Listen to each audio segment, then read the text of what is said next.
ATM నుంచి నగదు ఉపసంహరణ మే 1 నుంచి మరింత భారం కానుంది.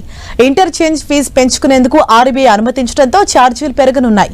ఏటీఎం లావాదేవీలు నిర్ణీత పరిమితి మించితే ప్రతి లావాదేవీకి ఖాతాదారులు ఈ అదనపు ఛార్జీ చెల్లించాల్సి ఉంటుంది. ఈ భారాన్ని బ్యాంకులు తమ ఖాతాదారులకు బదిలీ చేస్తాయా లేదా అనే విషయంలో ఇంకా స్పష్టత రావాల్సి ఉంది. ఒక బ్యాంక్ మరో బ్యాంకుకు ఏటీఎం సేవల కోసం చెల్లించే ఛార్జీని ఏటీఎం ఇంటర్చేంజ్ ఫీజుగా చెప్తుంటారు. ఇది సాధారణంగా ఒక్కో లావాదేవీకి నిర్ణీత మొత్తంగా ఉంటుంది. బ్యాంకులు కాకుండా ఏటీఎంలు నిర్వహిస్తున్న ఇతర సంస్థల నుంచి వచ్చిన అభ్యర్థనను పరిగణలోకి తీసుకుని ఈ ఛార్జీలను ఆర్బీఐ సవరించింది. దేశవ్యాప్తంగా అమల్లోకి వచ్చే ఈ కొత్త ఛార్జీలు ముఖ్యంగా చిన్న బ్యాంకుల వినియోగదారులపై ప్రభావం చూపనున్నాయి. ఈ బ్యాంకులు ఏటీఎం మౌలిక సదుపాయాలు, సేవల కోసం పెద్ద బ్యాంకులపై ఆధారపడుతుంటాయి. దీనివల్ల పెరిగిన ఖర్చుల వల్ల ఈ బ్యాంకుల ఖాతాదారులపై కొంత భారం పడే అవకాశం ఉంది.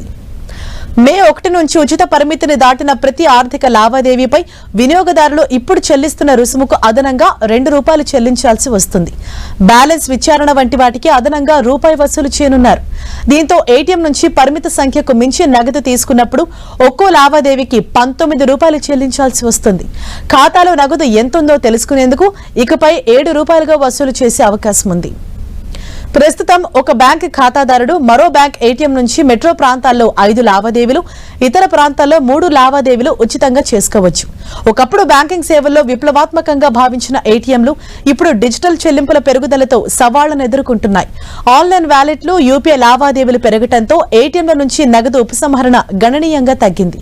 ప్రభుత్వ గణాంకాల ప్రకారం 2013-14లో డిజిటల్ చెల్లింపులు 952 లక్షల కోట్లు ఉండగా 2022-23 నాటికి ఇది 3658 లక్షల కోట్లకు చేరుకుంది.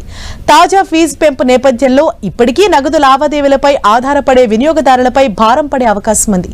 ఇది వారిని డిజిటల్ చెల్లింపుల వైపు నడిపించే అవకాశం ఉందని నిపుణులు అంచనా వేస్తున్నారు.